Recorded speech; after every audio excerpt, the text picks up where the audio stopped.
Gabon guztioi, Eusko Ikaskuntzaren mai ingurutan zaudete, hemen, Radio Vitorian.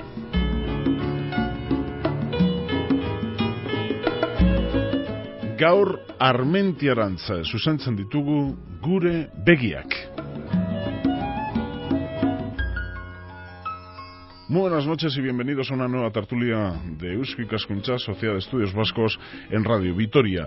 Hoy, les decía, dirigimos nuestras miradas hacia la actual Basílica de Armentia, un lugar repleto de historia, repleto de secretos. Algunos de ellos van a descubrir nuevos en esta jornada, en este fin de semana, en este domingo, aquí, en una nueva tertulia de Sociedad de Estudios Vascos en Radio Vitoria.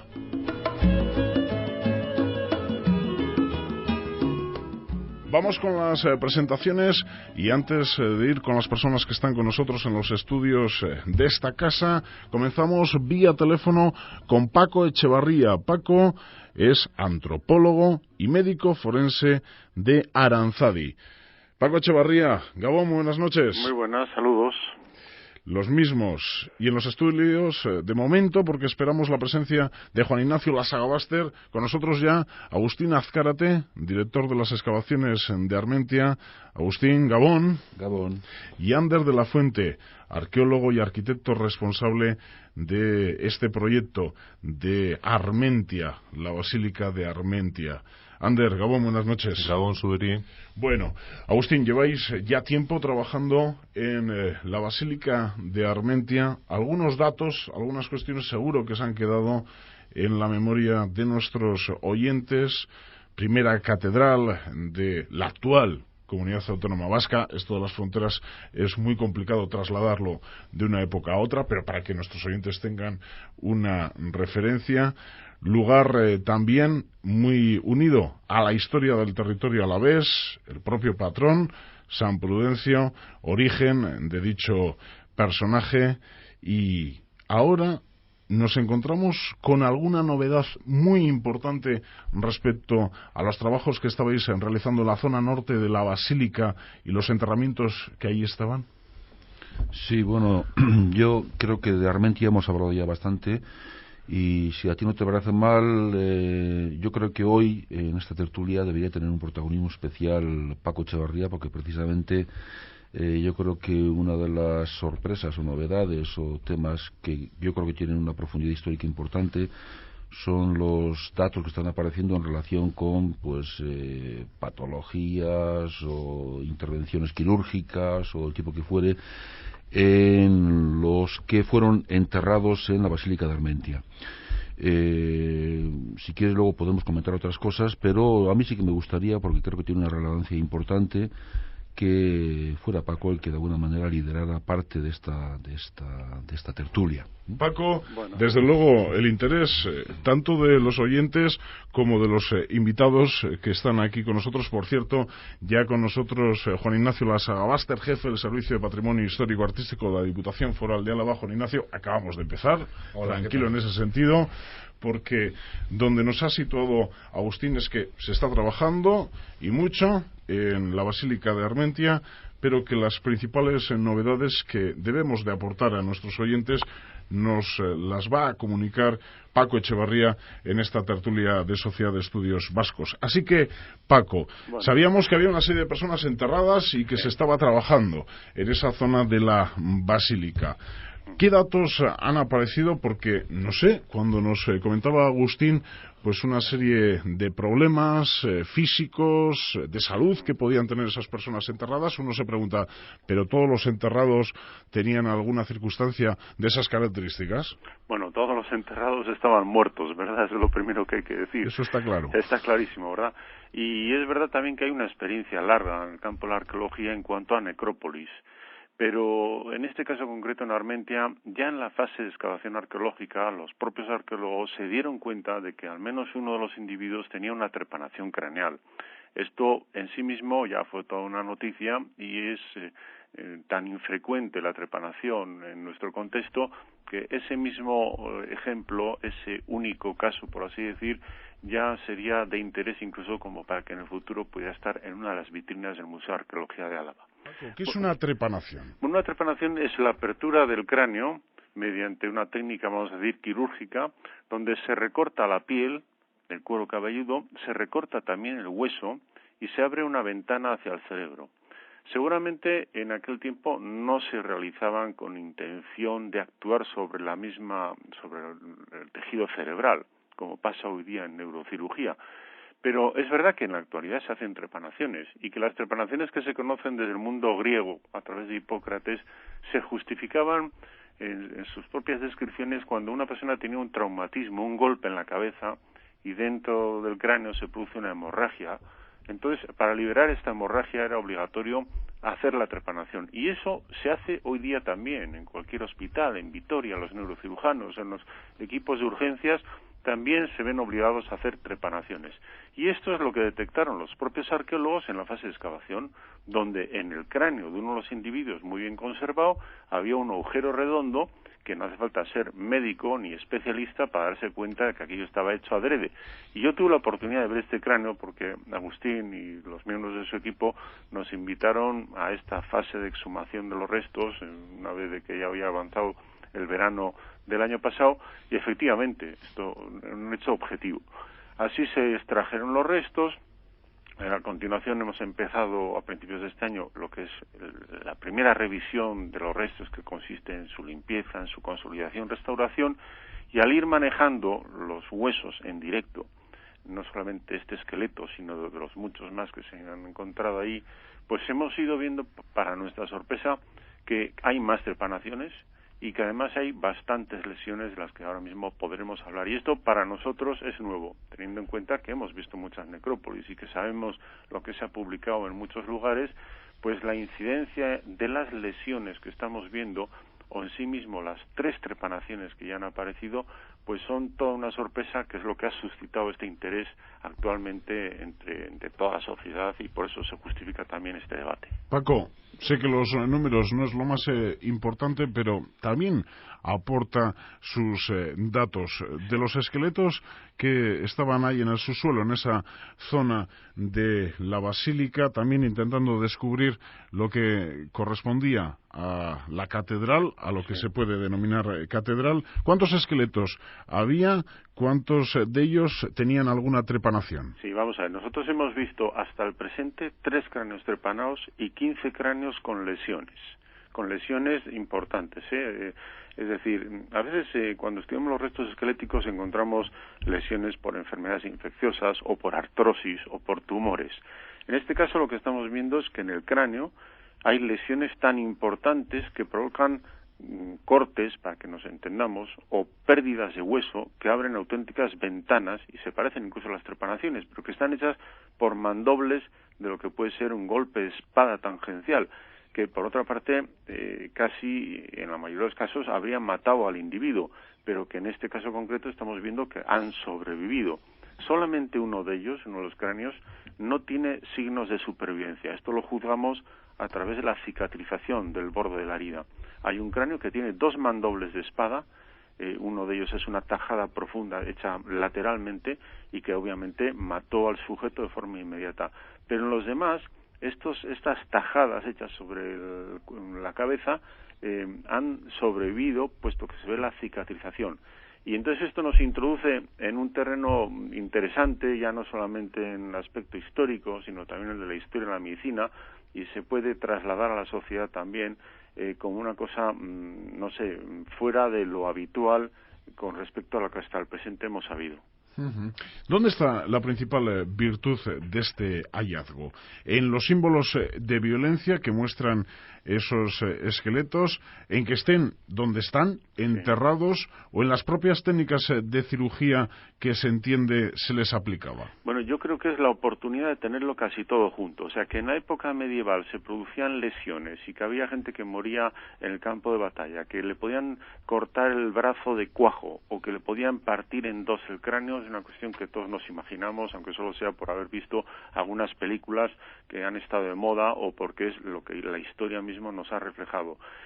Pero es curioso porque las necrópolis que hemos estudiado hasta el presente parece que hablaban de población campesina, hombres, mujeres y niños normales que eran trabajadores del campo, o de la ganadería o de la agricultura, quiero decir, y que están enterrados en sus necrópolis en la proximidad de algunos edificios religiosos, como pasa en cualquier punto de la geografía. En este caso, en Armentia, lo que vemos es esta concentración de algunos de los heridos. Por lo tanto, yo, pues no sé, los historiadores lo resolverán mejor, pero parece que tiendo a pensar que una buena parte de los enterrados aquí, pues han estado metidos en algún conflicto en algún momento de su vida. Pero es que le añadiría la tercera cuestión, pero es que además han sobrevivido algunas de estas lesiones, y entonces nos lleva a mí personalmente a creer que ahí mismo, Armentia, en Vitoria, en fin, ahí, con la importancia que tiene Armentia frente a Vitoria o Vitoria frente a Armentia, existe capacidad médico-quirúrgica en aquella época medieval como para atreverse a atender a estas personas que han sufrido gravísimas lesiones y que de otro modo, si no hubieran sido atendidas de la mano de algún médico, se puede decir, o cirujano en aquel tiempo incipiente, porque todo esto en la Edad Media tiene un desarrollo muy lento, hay que esperar al Renacimiento para que la medicina progrese muchísimo, pues esto parece que estaría ya en manos de algunos, vamos a decir, especialistas. De hecho, también podríamos hablar de que la primera noticia de un médico contratado para el País Vasco entero la encontramos en los archivos del Ayuntamiento de Vitoria. Esta no es una información que se derive de mi investigación, pero en fin, en algún texto ya publicado en Vitoria consta en las actas municipales como una persona llamada David, que era judío, y el dato es interesante porque buena parte de los judíos tuvieron que irse de sus lugares empujados por el mundo árabe y se instalaron en el mundo cristiano con los conocimientos de alguna medicina más avanzada. Da la casualidad de que en Vitoria ocurrió eso, y yo sí me creo que estos enterrados en Armentia, desde luego, fueron atendidos por manos expertas. Algún oyente, Paco, puede estar pensando, bueno, pues menuda historia, pues habrá de este tipo de técnicas quirúrgicas y de alguna manera u otra posibilidad de cirujanos en aquella época, pues igual que en lo que hoy conocemos como Armentia, pues también en otros puntos de la cornisa cantábrica, sí, o en el Levante español. No, pero lo que no se han encontrado hasta el presente es esta concentración de casos en un solo sitio. Es decir, por ejemplo, en Álava ya conocemos dos cráneos trepanados de época medieval. Uno está en San Millán y el otro está en Faido. Son dos trepanaciones que desde luego las ha hecho alguien que tenía que tener alguna experiencia y además tienen signos de supervivencia.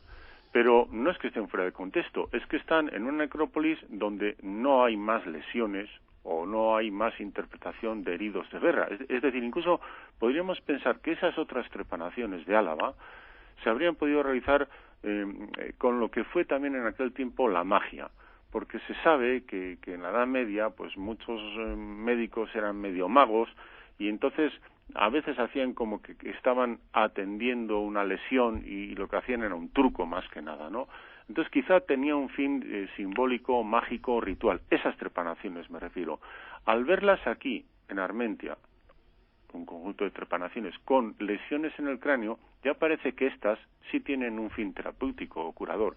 Y eso no se ha encontrado así como así en otras necrópolis. Las hay, desde luego, en lugares muy lejanos a Álava, donde han aparecido algún cráneo con un espadazo en la cabeza, o, por ejemplo, también de época medieval, en la Plaza del Castillo, en Pamplona, han aparecido 4 cráneos con heridas en la cabeza, pero ninguno de ellos tiene supervivencia y tampoco se ha encontrado ningún cráneo trepanado. Lo interesante para nosotros en Armentia ahora mismo sería que se haya dado esta concentración aquí. Esto no impide para que de pronto en una necrópolis en Valencia o un buen día en Lérida o yo que sé dónde puedan encontrarse también cosas equivalentes. O como ahora mismo en Ciudad Real, que están excavando pues los restos de una batalla, la batalla de Alarcos. Y entonces aparecen lesiones, pero no hay ningún signo de supervivencia porque son enterrados del campo de batalla tras la contienda.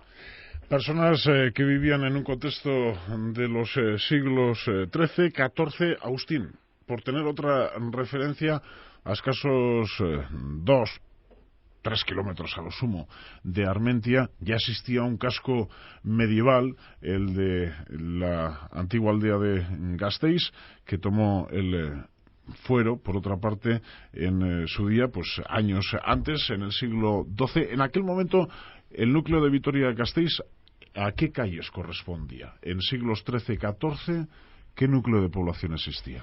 Pues el actual casco histórico, es decir, digamos que el núcleo original, la ampliación de Alfonso VIII, la ampliación de Alfonso X, es decir, al oeste pues correría, zapatería, herrería, y al este pues cuchillería, pinto y judería, y la nueva entra, vamos. Judería por aquel entonces, sí. No, aquí es interesante constatar lo que comenta Paco, es así, pero hay que decir, para que la gente un poco sitúe también el tema en su contexto, que Armentia era un lugar muy relevante desde fechas muy anteriores. En Armentia tenemos esa sede episcopal, por lo menos en el siglo XI, posiblemente también en el siglo X. En el siglo XI se construye esa muralla que cercaba la Gasteiz primitiva. Están ocurriendo en el siglo XI cosas importantes en el entorno de Vitoria, teniendo en cuenta que Armentia se puede considerar como el entorno de la actual Vitoria, ¿no? Por otra parte, en los siglos XIII-XIV Armentia ya no es sede episcopal, pero es colegial, es la colegiata que luego se trasladará a la parroquia de Santa María, actual Catedral Vieja. Es decir, que Armentia es un lugar de relevancia. Han aparecido, como la gente posiblemente sepa, en un enterramiento espuelas de oro colocadas en su sitio, es decir, en las tobilleras en los tobillos del fallecido. Han aparecido otras espuelas de oro fuera de contexto, es decir, estamos ante una necrópolis en la que se inhuma, se entierra gente de cierta relevancia social, ¿no? De manera que, ahora la labor de los historiadores va a ser situar en su contexto estas evidencias que está comentando Paco Echevarría, en los siglos XIII-XIV, que tendrá que ver, pues, en fin, con acontecimientos que conocemos para la época bajo medieval en el País Vasco, pero que habrá que contextualizar mejor. Es importante señalar que si bien ha sido una sorpresa estos testimonios antropológicos, Armentia está generando muchas sorpresas. No en vano es un lugar relevante desde época romana. Los golpecillos esos, me dice el técnico. Era el edificio eclesiástico más importante que existía en el entorno de Vitoria, considerando incluso la propia Vitoria, la Basílica de Armentia.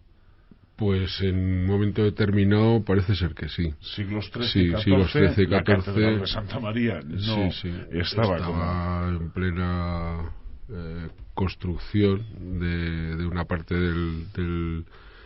de sus estructuras, y Armentia tenía que ser realmente un gran edificio para la época. ¿Qué significaría para los vitorianos de aquel entonces? Porque claro, tenía que ser una referencia. Si había sido obispado y seguía siendo, pues, episcopal, ¿no? Colegiata. Quiero decir.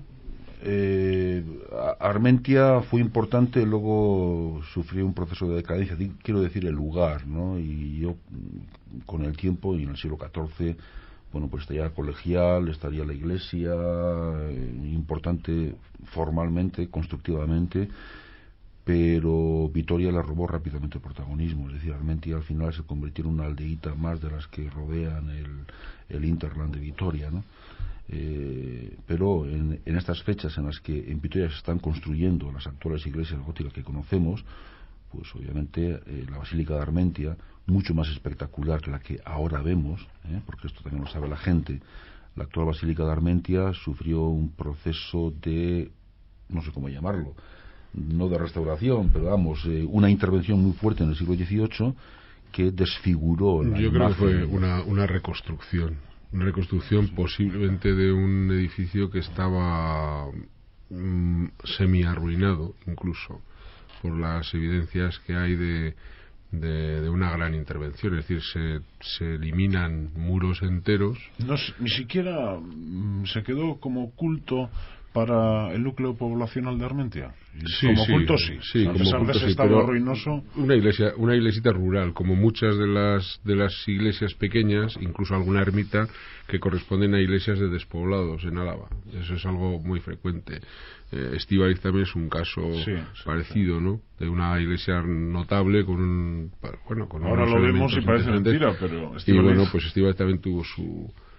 pero yo creo que sí que hay evidencias de que hay una reutilización muy grande de material de muy buena calidad. Es decir, una gran parte del edificio del 18 está construido con piedra obtenida, con sillares obtenidos de esa gran basílica.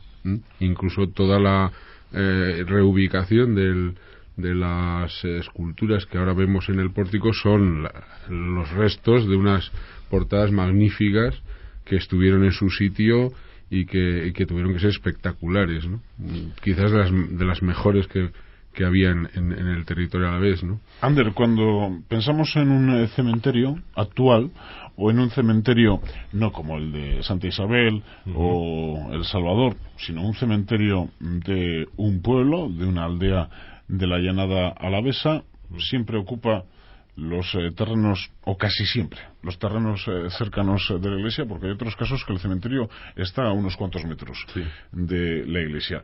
Pero en estos enterramientos tenemos que pensar en unos enterramientos similares a los que han conocido nuestros abuelos en Álava, en las cercanías de un edificio eclesiástico, o no, o aquello formaba parte de un edificio también que ha desaparecido. Bueno, yo sí quisiera hacer notar que, claro, que lo que, como han dicho Agustín y Juan Ignacio, lo que constituye hoy en día el edificio de Armentia es una mínima parte del sistema que constituyó hace no muchos siglos, en realidad. En 1770, por ejemplo, podía haber muchísimos más restos de lo que ahora vemos en cuanto a superficie ocupada. También en la zona norte. Sí, por supuesto. Entonces ahí tenemos una serie de estructuras, una serie de edificios hoy totalmente desaparecidos, pero de los que sí tenemos evidencias y que constituyen un sistema en el que se engloban esas necrópolis perfectamente delimitadas y con su sentido, incluso con sus ampliaciones por épocas y demás. ¿Pero enterrados a cielo abierto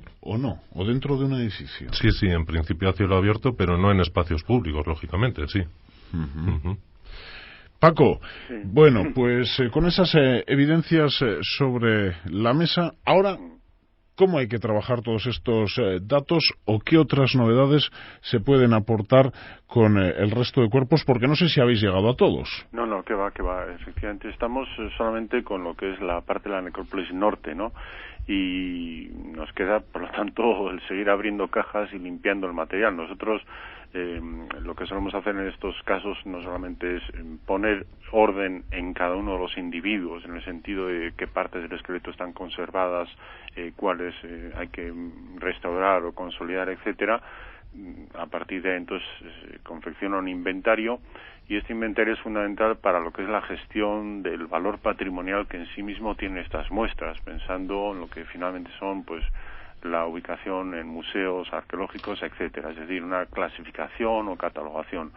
En esta clasificación obtendremos una distribución de sexo y de edad, pues para toda la colección o conjunto de restos, y por lo tanto tendremos un perfil demográfico de quienes ahí se están enterrando, y además sacaremos algunos parámetros de interés antropológico y también de patología, no solamente en la patología esta traumática que ahora mismo hemos apreciado porque es muy llamativa, es muy visible, muy fácil de entender por cualquier persona no experta, sino que además también profundizaremos en otros aspectos de patología que es más sofisticada, pero que también tiene importancia para intentar un poco caracterizar el perfil de esa población. En definitiva, lo que suele ser, por nuestra parte, un estudio antropológico que luego se pone en su contexto en un proyecto que es más grande y que está, obviamente, pues dirigido por las manos de quienes son historiadores y arqueólogos. Es decir, nosotros aportaremos una porción de conocimiento en la perspectiva más antropológica que también para otras cronologías de Álava se ha venido haciendo, con colecciones de época prehistórica y también de época histórica, etcétera, pues en la tónica normal de lo que significa un estudio interdisciplinar, que yo aquí sí quiero señalar pues públicamente la importancia que tiene el que bajo la dirección de Agustín Azcárate se conciten tantos tipos y diversos de especialistas. Bueno, yo un poco abundando en esta idea de Paco, que me parece importante lo que dice, el tema de la interdisciplinariedad es una idea básica en investigación. Y aquí quiero hacer un mea culpa porque los arqueólogos, yo creo que hemos sido muchas veces excesivamente fetichistas.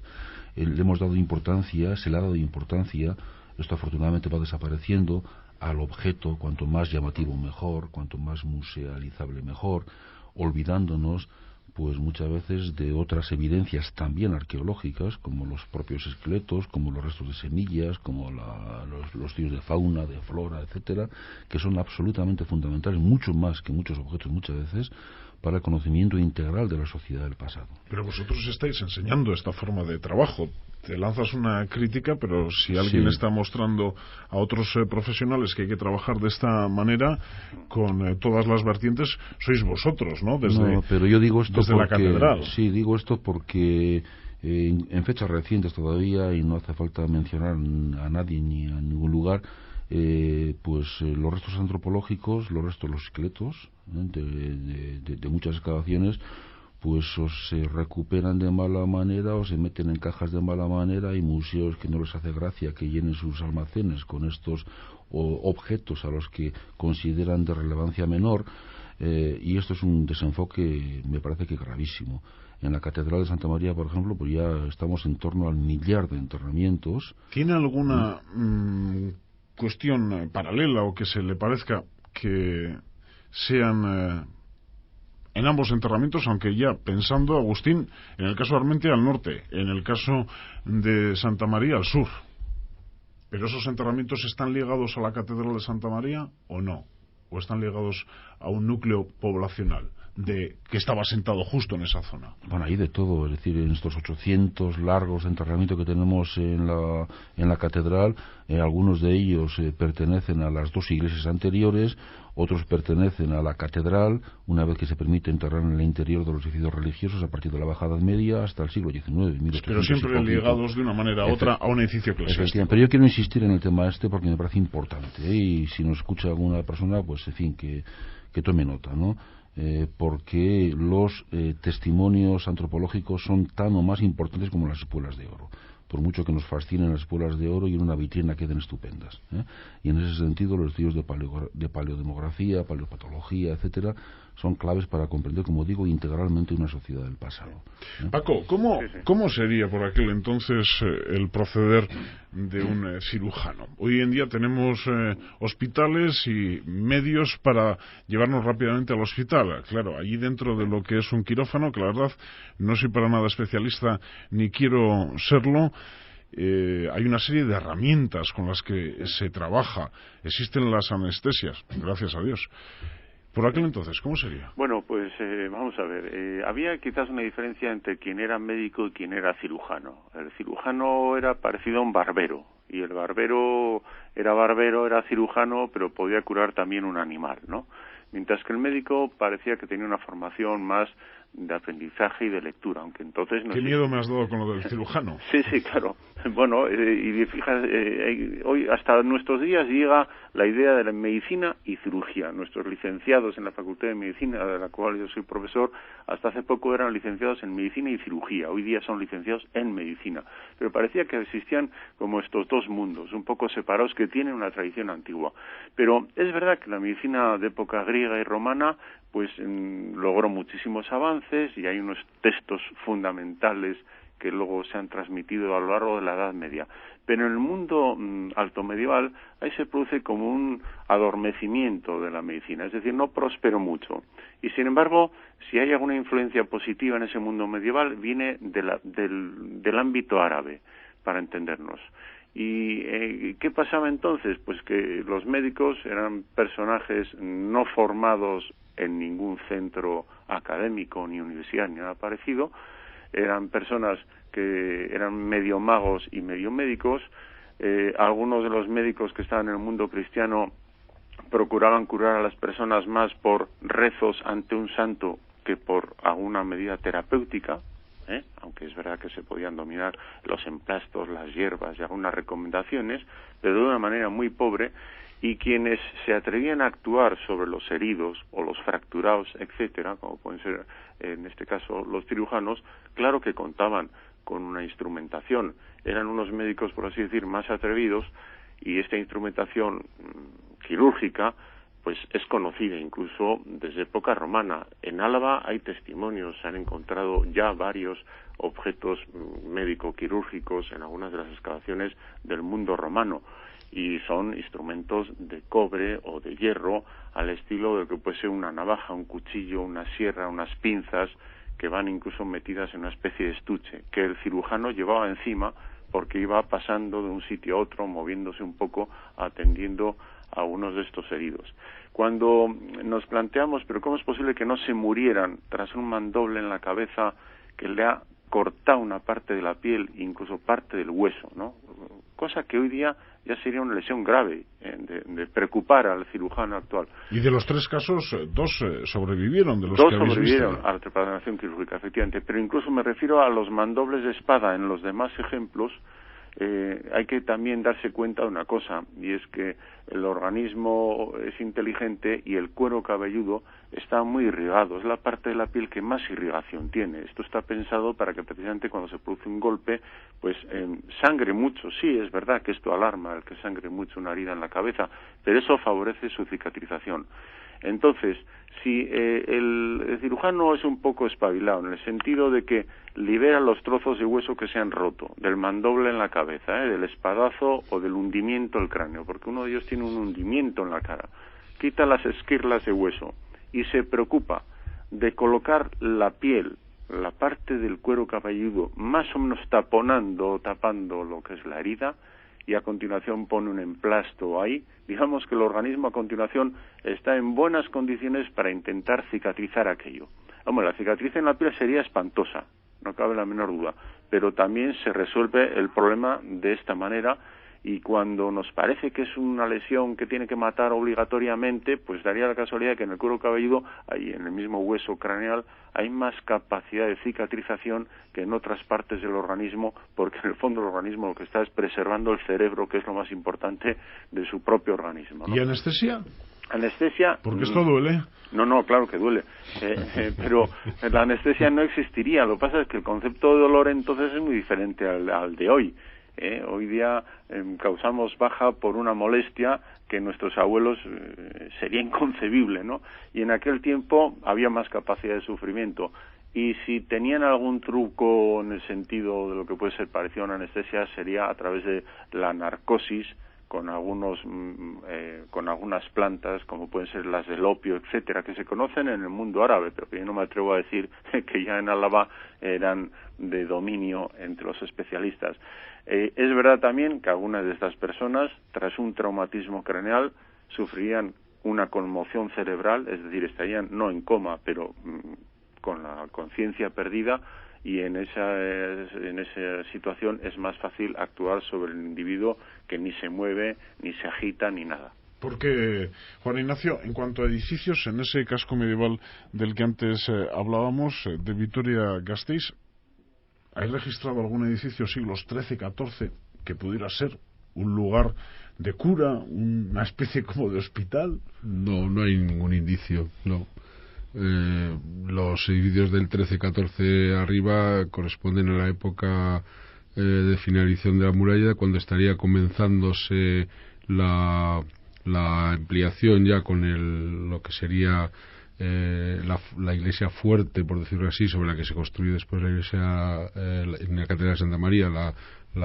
Empieza a construirse la iglesia gótica, y posiblemente hubiese los restos de la ermita o la preexistencia de San Miguel, y poco más, ¿no? Algún indicio pero como una casa o hospital, o llámale de esa manera, no tenemos evidencias, ¿no? Hay algún pozo también por ahí que aparece en las excavaciones de alguna de las parcelas, pero...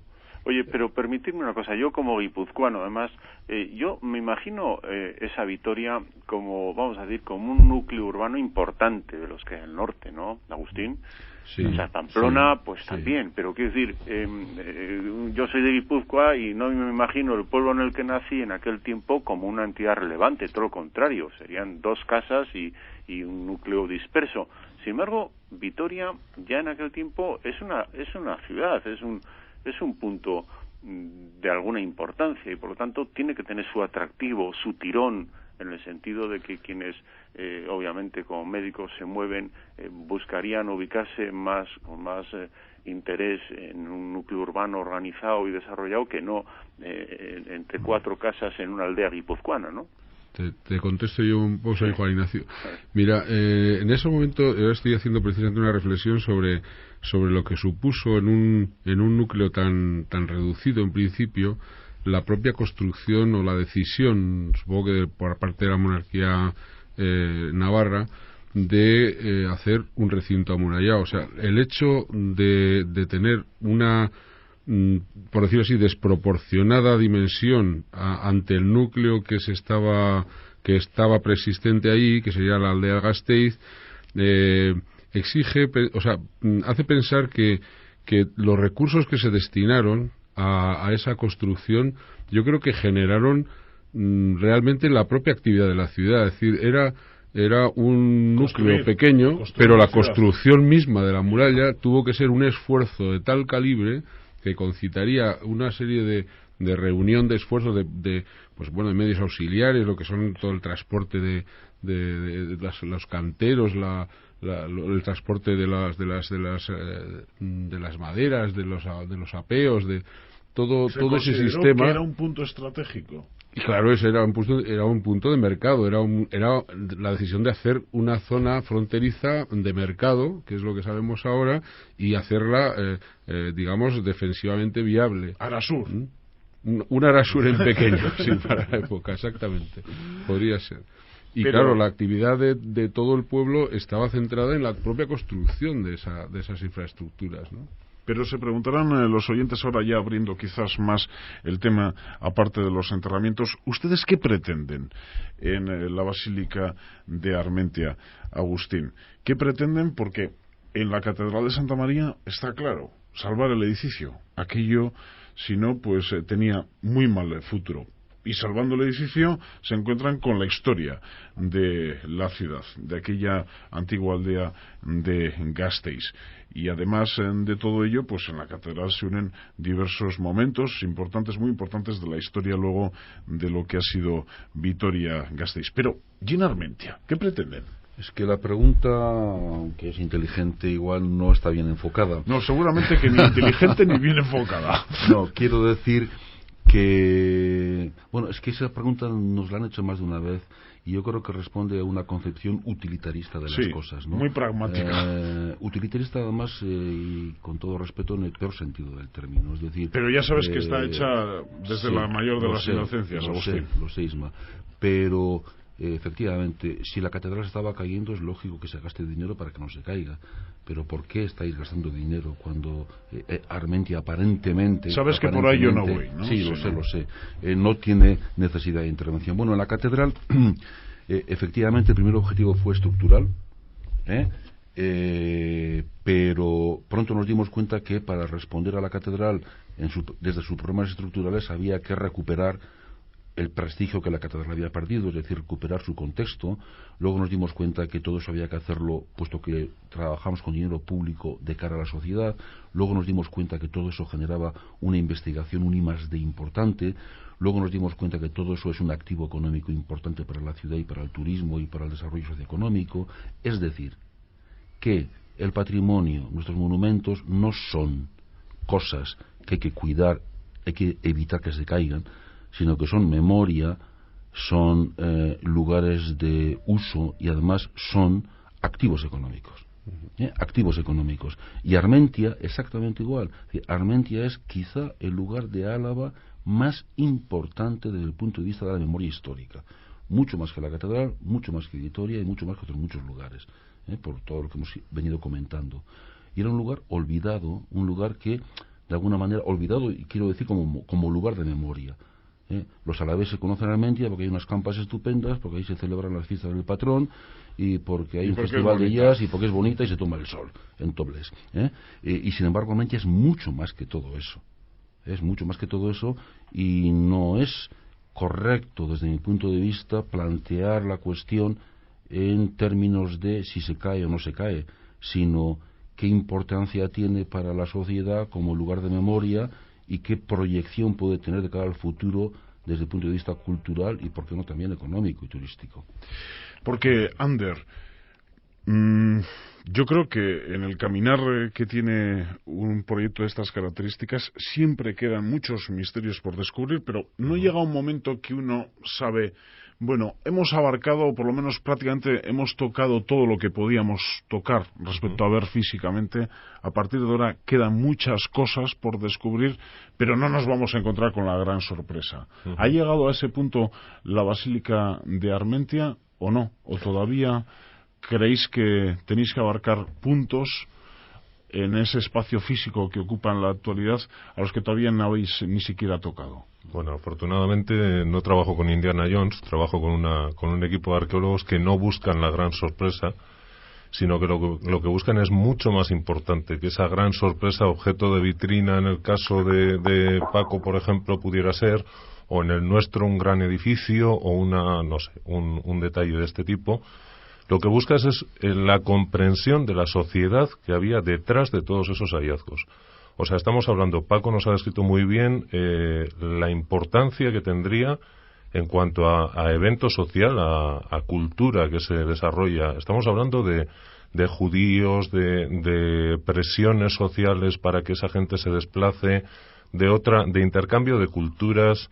Estamos hablando de riqueza material, de un montón de cosas que se juntan en torno a ese enclave, ¿no? En Armentia nos está pasando algo parecido. Por supuesto que hay cosas que descubrir todavía. Hay muchas cosas que van a dar sorpresas muy divulgativas, digamos. Catedral. La primitiva catedral. Por ejemplo. Tenemos sospechas de dónde pudiera, porque de momento no hemos dado con ella. Cuando hablo de la primitiva catedral, vamos a ver que la gente se imagine un edificio muy humilde. Sí. Estamos hablando de un edificio alto medieval de unas dimensiones reducidísimas, que era catedral sencillamente porque era el lugar donde estaba el obispo y la sede episcopal, ¿no? La catedral del obispo. Pero cuando dices catedral estamos hablando de un pilar que descansa en el subsuelo. No, estamos hablando de un edificio. Pero ¿y vosotros cómo tenéis referencia de ello? Pues nosotros pensamos en su momento que pudiera estar al exterior.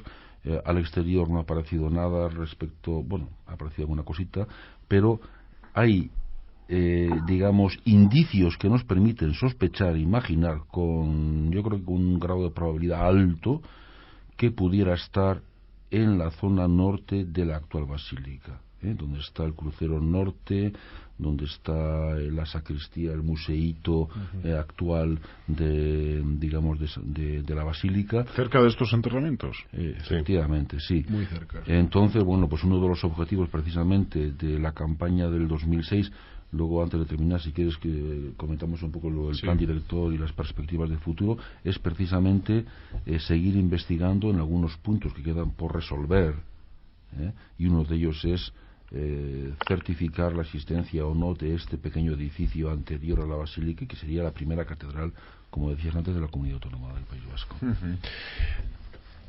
No le sobra el dinero en esta cuestión, Juan Ignacio. Ya sé que para estas cosas nunca sobra el dinero. Hay que primero que convencer a los políticos. Uno puede estar totalmente convencido, puede irse a la cama, me imagino, totalmente disgustado, pero hay que convencer a los políticos. En esta tarea también se encuentra ahora mismo la Fundación Catedral Santa María, de cara a afrontar pues ciertos cambios respecto al proyecto original. Y en Armentia, bueno, yo creo que es sí vital, hay que agradecer. es vital, le están apuntando, es vital. Es vital, ¿no? Como dice la palabra, y nunca mejor empleada. El apoyo que ha habido, y además eso quiero decir, y que está habiendo, tanto en la catedral como en Armentia, que en este caso además en Armentia ha sido liderado por la Caja Vital, para el apoyo al conocimiento de estas realidades, la Caja Vital apoya, por ejemplo, el programa de visitas en la Catedral, va a apoyar el programa de visitas en Salinas y lidera hasta ahora todos los trabajos que se han realizado en Armentia, entendiendo muy bien esto que decía Agustín antes, de que el conocimiento del patrimonio y su divulgación y su difusión es un recurso económico, es un motivo de orgullo y por lo tanto de incorporarlo a las iniciativas, digamos, de fomento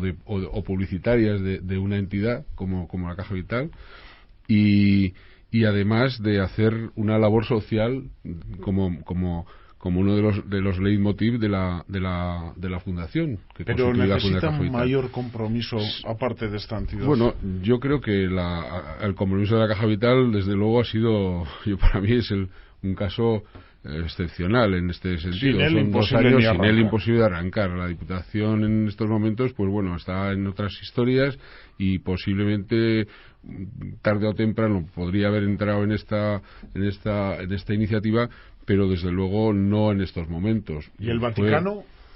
El Vaticano, el obispado, quiero decir. El obispado, el obispado estos temas, pues yo creo que se alejan un poco de su papel pastoral, como ellos dicen, y no obstante estamos teniendo bastante, una sintonía enorme. Yo creo que también todo por culpa, entre comillas, del efecto catedral, ¿no?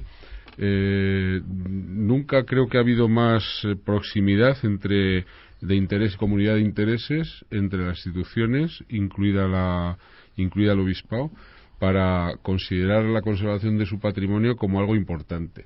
Y yo creo que nunca se han destinado más recursos, también es cierto porque hay más medios, a la conservación del patrimonio religioso en este caso, que yo creo que es un patrimonio... Particularmente yo, como ciudadano sin más, no lo entendería tampoco, sí, que el obispado pusiera problemas, ¿no? Porque se está trabajando y por bien también de los edificios, claro, no se le está pidiendo dinero al obispado, pues ¿dónde está el problema para el obispado? Pero además yo creo que existe esa voluntad, yo creo, de colaboración total. Nosotros, por supuesto, tenemos también en todos los planteamientos que hemos hecho en Armentia, aunque haya podido en algún momento entenderse de otra manera, una voluntad de que se mantuviese continuamente el culto, por ejemplo, es una de las constantes que aparecen en todas las propuestas de intervención que se están realizando y que se hacen en el plan director, como un leitmotiv y una constante, es decir, que el culto se mantenga. Nosotros somos conscientes del valor simbólico y religioso que tiene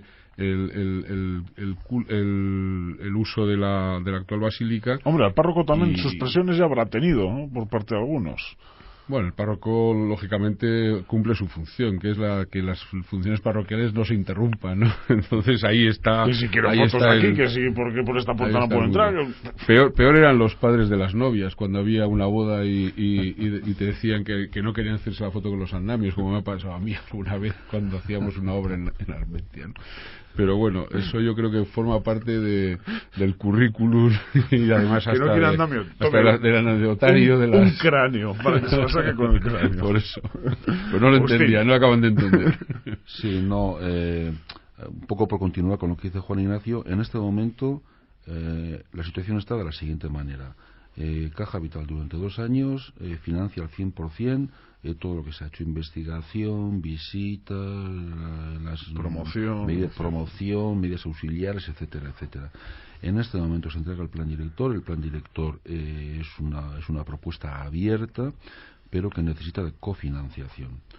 Caja Vital está dispuesta a seguir trabajando, pero necesita de la cofinanciación de otras instituciones públicas o privadas. Y yo aprovecho para hacer una llamada a la Diputación, al Ayuntamiento de Vitoria, que es muy importante, al Gobierno vasco. Se me ocurre, por ejemplo, ¿por qué no la Consejería de Sanidad podría financiar un trabajo de investigación sobre la medicina y la cirugía? Y lo aplicas también a la Catedral de Santa María. Pues no sé. Por no tener que ir siempre con las partidas de un departamento concreto. Quiero decir y a la misma puerta. Sí, sí. Y luego es porque se amplía muchísimo el área de conocimiento, ¿no? Son muchas áreas, por ejemplo, en otros casos, en Salinas está financiando una parte minas. ¿Por qué? Pues porque el Valle Salado es un recurso minero y es una antigua explotación minera. Y puede ser agricultura y pesca. Y puede ser agricultura, puede ser medio ambiente. A la actual sal. Esa es la ventaja de esta, y una de las consecuencias de la interdisciplinariedad que se utiliza como es entender el patrimonio, es entender el método. Patrimonio de manera integral, ¿no? Y no cargar siempre sobre el Departamento de Cultura de Diputación o el Departamento de Cultura del Gobierno Vasco, sino que, bueno, pues es abrir un poco el prisma, poner el gran angular y ver que hay muchas posibilidades desde muchos puntos de vista, ¿no? Paco, estos son Agustín Azcárate y Juan Ignacio Lasagabaster, que más o menos les hemos visto ahora moverse, cómo se pueden mover a la hora de intentar convencer a diferentes entidades, instituciones o políticos. Sí, hombre, yo siempre digo lo mismo. A mí me encantaría que alguna autoridad política, institucional, dijera al mundo empresarial del País Vasco, tan poderoso, tan pujante, tan brillante, pues que les animara a poder invertir en esto. Pero y esto lo tendría que decir alguien que estuviera en Hacienda, porque es curioso, cuando hablas con alguien que está en cultura, digo, de los políticos, todos coinciden en que es quizás lo que nos queda para homologarnos a otros lugares de Europa. Hay que hablar con Cernaruzabiti, entonces. Sí, por ejemplo, y que dijera abiertamente al sector empresarial, al menos en situaciones en las que no exista mucha crisis y parece que las cosas prosperan, pues que además incluso pudieran invertir en estos ámbitos, no solamente en el deporte, como ya ocurre, sino también en algunos temas culturales, que por cierto también pasa en algunos sectores, pero en estos del patrimonio, que se vieran reforzados con estas ayudas de una sociedad dinámica en la que el proyecto de la Catedral de Vitoria es estructurado, es muy completo. Yo cuando voy hacia Vitoria en el coche, antes de entrar hacia Vitoria, ya veo unos carteles que me están hablando de esta cuestión como un interés para la propia ciudad de Vitoria, o cuando el año pasado organizamos la reunión de la Sociedad Española de Paleopatología, la hicimos en Álava, y estuvimos en la catedral y vinieron tan solo 100 personas. Nuestro fuerte no suelen ser los carteles, porque no, bueno, en eso de la señalización y carteles no. Pero lo pongo como no hemos ejemplo, dado todavía con el modelo. Lo pongo como ejemplo de algo que vosotros conocéis de sobra, pero estas 100 personas que vinimos a esta reunión en Álava se quedaron absolutamente asombradas de lo que era el proyecto de la catedral, ¿no? Y vino gente de Madrid, de Cádiz, de todas partes, ¿no? Bueno, eso, que es una realidad en el momento actual, es una maquinaria tractora de otras cuestiones que da una idea de una ciudad moderna y que está en Europa y que prospera y que progresa y que implica incluso a gentes diversas, donde está la universidad por una parte, pero hay otros sectores hasta de puro turismo. Es decir, es un proyecto tan interesante que a mí me da hasta envidia viéndolo desde otra provincia en su inmediata proximidad. Pero señalo a continuación lo que ya he dicho, que la industria, el sector poderoso industrial, se pudiera implicar y además fuera una imagen de marca para algunas de las empresas líderes el estar invirtiendo y que esto estuviera, pues digamos, en su propia rotulación, para entendernos, y publicidad. Entidades privadas. Sí. Asunto complicado todavía. Complicado. No sé si en Cataluña, pero todavía aquí sí. En Vitoria está siendo complicado, pero no perdemos la esperanza de que en el Baluarte, sin embargo, Baluarte, Pamplona, vi un montón de empresas que colaboran de una manera u otra con el Baluarte. Sí. Y empresas que todos conocemos, no una fábrica muy concreta de Navarra, no. Empresas a nivel de Euskadi, incluso fuertes, y que ahí están, en el Baluarte. Sí, yo creo que hay un potencial ahí todavía inexplorado por las empresas, en el sentido incluso de imagen, de publicidad, ¿no? Claro. Todo el mundo de los valores añadidos, ¿no? De apuntarse a un carro que está en marcha, que ya tiene una trascendencia. O sea, hay una valoración en publicidad que se llama lo que producen los estudios de mercado, pero hay una cosa que son valores, no sé cómo se llama exactamente, pero se valora muy mucho el eco, el efecto que tiene una determinada idea en la medida que se ha implantado en su nombre, simplemente que suene en el mercado, ¿no? La catedral suena ya, Vitoria suena en el mercado, es decir, es un producto que es cuantificable dentro del mundo de los recursos que se valoran en el mundo de la publicidad, ¿no? De la publicidad, de lo comercial, por decirlo de alguna manera. Pero existen dificultades para esta materia en la catedral, sí, porque estamos hablando de un buque insignia, digamos. Bueno, dificultades me refiero, hay una política de eso, Gonzalo Arroita sabe muchísimo, de puesta en contacto con empresas para, incluso como está declarado, una actividad de interés histórico, por tanto es susceptible de entrar en la ley de mecenazgo y por lo tanto detener las empresas que se apuntasen a inversiones en ella, unas grandes condiciones fiscales, pero la realidad es que todavía no hay ninguna empresa conocida que haya que se haya apuntado. Hay una propuesta en marcha que está bastante adelantada para tratar de hacer una especie de club de empresas que puedan entrar en la financiación, pero ahí se está, te digo que es más farragoso de lo que parecía, digamos, a primera vista y desde fuera, sí. ¿No? Pues es el momento de despedir, Agustín. Paco Etxebarria, Ander de la Fuente, Agustín Azkarate, Juan Ignacio Lasagabaster, lauei, mi esker, gurekin egoteagatik gaur Eusko Ikaskuntzaren mai ingurutan. Eskerrik asko. Eskerrik asko.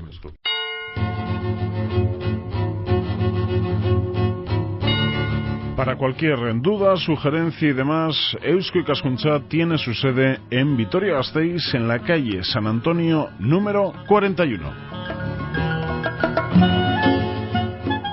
Telefono zenbakia, 945-23-15-52. Hau da, 945-23-15-52. Nahi duzunerako, hor gaude.